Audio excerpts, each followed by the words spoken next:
చూడటానికి చాలా సాధారణంగా అనిపించిన శ్వాస తీసుకోగల ఇల్లు అంటే ఇదే. పర్యావరణానికి మేలు చేసే ఈ ఇల్లు చలికాలంలో వెచ్చగా, వేసవిలో చల్లగా ఉంటుంది. కానీ నేటి యువత చాలా మందికి ఇలాంటి ఇల్లు గురించి తెలియదు. ఒకవేళ తెలిసినా ఇందులో నివసించడానికి అంత ఇష్టపడరు. ఈ ఇంటిని రాముడు ఎర్త్ హౌస్ లేదా మన భాషల్లో చెప్పాలంటే మలిచిన మట్టి ఇల్లు అని పిలుస్తారు. రాముడు ఎర్త్ అంటే మట్టిని పదే పదే బలంగా దంచడం ద్వారా గట్టిగా మార్చడం. కాంక్రీట్, స్టీల్ మరియు గ్లాస్ గోడల పోటీల్లో ఈ మట్టి ఇల్లు తనదైన ప్రత్యేకతను చాటుకుంటుంది. ఈ ఇల్లు కట్టడానికి ఏ మట్టి పడితే ఆ మట్టి వాడకూడదు.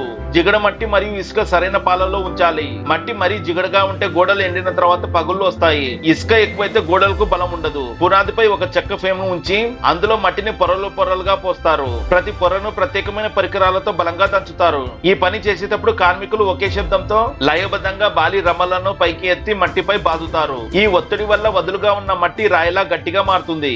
ఆధునిక పద్ధతి ద్వారా మట్టిని నీరు అంటకుండా రక్షణ కల్పిస్తారు. సరైన పద్ధతిలో కడితే ఈ ఇల్లు దశాబ్దాలు లేదా వందల ఏళ్ల పాటు చెక్కు చెదరకుండా ఉంటుంది.